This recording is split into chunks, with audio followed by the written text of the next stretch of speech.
Vítam vás pri ďalšom videu. Pomaly sa už pripravujem na príchod nášho tretieho synčeka na svet.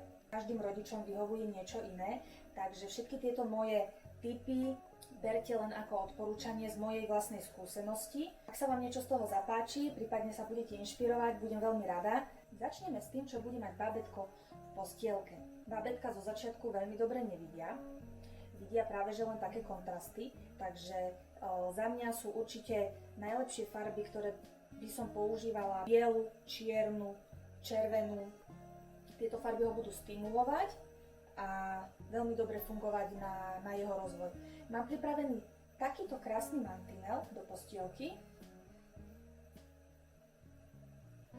Tiež bielo-čierny. Takže bábätko bude mať na čo pozerať. Budú tam kontrastné farby. Ku tomu mantinelu mám ešte aj krásny malý vankúšik. Všetko je to handmade. Čo som si dopriala sama pre seba, už asi pred 2 mesiacmi, teraz som v 32. týždni, takže mi beží 8. mesiac. Od nejakého 5. mesiaca mi už brúško začalo trošku prekážať pri spaní, tak som zvažovala, ako si pomôžem a dala som si vyrobiť takéhoto krásneho oslíka. Tento oslík ako tehotenský vankúš je veľmi multifunkčný. Ja ho používam už tie 2 mesiace na spanie.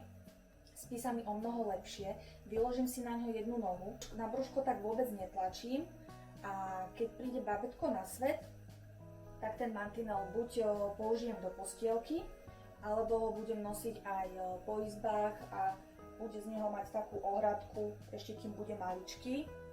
A potom, keď ho už nebude potrebovať, tak do detskej izby staršiemu ako mantinel medzi stenou a spaním. Tiež som ho volila vo farbách bielej a čiernej, aby boli tie kontrasty zachované a bábätko pekne stimulovali. Myslím, že žiadna mamička sa nezaobíde bez perinky pre svoje bábätko. Ja som si dopriala teraz pre tohto nášho tretieho takúto krásnu handmade vzorovanú perinku. Uspávanie bábätiek je jedna veľká kapitola a jedna veľká záhada. Maminky, ktoré už majú toto obdobie za sebou, by vedeli rozprávať. Ja taktiež mám 2 chlapcov, ktorí sú už väčší a na každého platilo niečo úplne iné. Z mojej osobnej skúsenosti vám môžem odporúčiť túto zavinovaciu ulitku. Ulitka je vlastne z tenučkej látky, kde má bábätko nožky voľne, môže si s nimi kopkať, ale finta je v tom, že ručičky má silno zaviazané kuteličku a tým pádom ho neobťažuje morov reflex, kedy mu vystreľujú ručky nekontrolovateľne a vedia ho prebudiť. Takže bábätko je v hornej časti tela úplne stiahnuté a nám veľmi pomohla pri zaspávaní a v tých prvých mesiacoch, kým si bábo zvyklo. Skutočne tam boli obaja synovia kľudnejší a bola to veľká pomoc.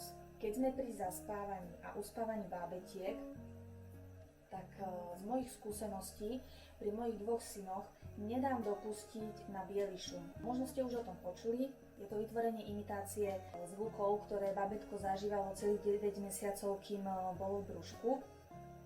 A úplne ticho pre zaspávanie bábätka nie je vôbec prirodzené. Takže bábo potrebuje určitý hluk, aby sa cítilo bezpečne a tak ako 9 mesiacov v brúšku fungovalo. Kto by náhodou biely šum ešte nepoznal, tak znie to asi takto nejako.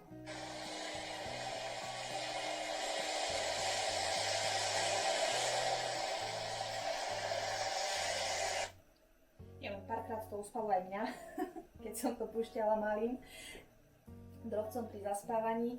Je to vynikajúca pomôcka. Pomohlo mi to aj pri staršom synovi, aj pri mladšom synovi. Každé bábätko je ale úplne iné. Nech sa mamina snaží akokoľvek, jedno bábätko spolupracuje veľmi dobre, iné bábätko spolupracuje menej a niektoré bábätka nespolupracujú napríklad aj vôbec. Ja z vlastnej skúsenosti viem, že sú veľké rozdiely medzi deťmi aj pri úplne rovnakých prístupoch. Mám skúsenosť aj s náročnejším bábätkom, aj s menej náročnejším bábätkom. Pri obidvoch mi ale fungovala táto ulitka, biely šum spomínaný a veľmi dobre fungovali aj očká zakryté bavlnenou plienkou. Plienkou som zakryla očka, bábo tým pádom má prirodzený pocit a potrebu zatvárania očiek, čo uľahčuje zaspávanie. Kým bábätka zaspali, ja som pri nich sedela, samozrejme plienočku som nenechávala potom na tvári aj po mojom odchode z izby. Ale kým zaspali, plienočkou som prekryla očka, moštikom si pekne dýchali, zaviazaní v tejto ulitke a nesmel chýbať k tomu ešte samozrejme biely šum. Seba som musela potešiť týmito krásnymi vankúšikmi, ľanovými. Bude sa s nimi veľmi dobre spinkať, v prípade teplejšieho počasia trošku chladia, v prípade zase studeného trošičku ohrejú, takže sú také príjemné, keď si babo aj na ne láhne. Sú handmade robené, maľované ručne a to tak pre moju radosť. Ešte som zabudla pri tom uspávaní, mám tu na ešte spací vak. Ja mám takýto väčší, ale je to vynikajúca vec, na ktorú nedám dopustiť. Taktiež som spacie vaky využila pri obidvoch predošlých synoch. V letnom období vôbec netreba riešiť perinky, keď je naozaj teplo, bábätko potrebuje takú teplotu, ktorá ho príliš neprehreje a spacie vaky sú úplne ideálne. Tento je taký letný, bábätko čakám v júni, takže bude naozaj horúco a keď ho uložím zabalené v perinke do tohto vaku, tak to úplne bude stačiť aj na noc. Bábätko sa vo vaku nerozkope, takže si môžete byť isté, že mu nebude zima.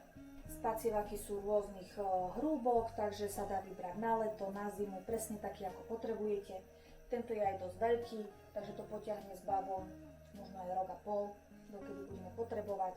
Babo sa nám krásne vyspinkalo, oddychla si aj maminka a prichádza nový deň. Bábätko treba zabaviť. Za mňa a z mojich predošlých skúseností pre novorodenca naozaj stačí toho veľmi málo v rámci nejakých hier. Hlavne, aby to šušťalo, aby sa to dalo dobre chytiť a aby to malo kontrastné farby. Nech sa nám trošku bábo aj rozvíja. Ja mám pre malého pripravenú takúto šušťačku s krásnym zajačikom. Z druhej strany je minkilátka a ešte aj hryzatko ku tomu. Takže si môže hračku chytiť, pošušťať, tlačiť, poobzerať. Toto podľa mňa využijeme veľmi. A dopriala som pre malého ešte aj takúto krásnu handmade sadu s kontrastnými farbami, kde máme uchopovú loptičku, taktiež bielo-čiernu, aby ho trošku rozvíjala. Vlastne si tu trénuje úchop bučičiek, je mekučká, veľkosť akurát. Tieto uchopové loptičky sú v rôznych farbách, v rôznych prevedeniach. Určite odporúčam, bábätka ich majú veľmi radi. Naši chalani sa tiež uhrali s takýmito a pevne verím, že aj tretiemu sa bude veľmi páčiť. Do mojej kontrastnej sady čierno-bielej farby patrí ešte aj táto senzomotorická kocka, ktorá obsahuje guličku, hryzátko, rôzne vzory čierne, biele, takže bábätko stimuluje a môže si ju chytať, ohmatávať, naťahovať. A viac mu netreba. Za seba, čo môžem najviac odporučiť, sú tieto kontrastné knižky, kde bábätko vidí rôzne obrazce, práve spojené s bielou, čiernou a červenou farbou. Knižka je obojstranná. Dá sa okolo bábätka takto krásne položiť, bábätko sa môže pozerať, naťahovať, sledovať tie obrazce, keď bude trošičku väčší už aj ukazovať srdiečko, vtáčik, slniečko. Za mňa veľmi dobrá pomôcka aj na rozvíjanie, aj na zabavenie bábätka. A keď už bude pásť koníkov, tak stačí dať pred bábätko a na pár minút máte vybavené, môžete si dať kávičku. V rámci oblečenia som ja toho už ako treťorodička nejak veľa neriešila. Máme po chalanoch podkladaných kopu vecí. Najviac, čo by som odporúčala, sú určite bodička. Tie využije každá mamina. Jednu sádu novú pre malého. Som si dopriala takúto krásnu dinosauríkovú. Ja nejaké malé veľkosti ako 50-ky, 56-ky som ani moc nevyužila. Bábätko rastie veľmi rýchlo, takže keď nakúpite veľa oblečenia vo veľkosti 50, 56, tak ho využijete naozaj len párkrát.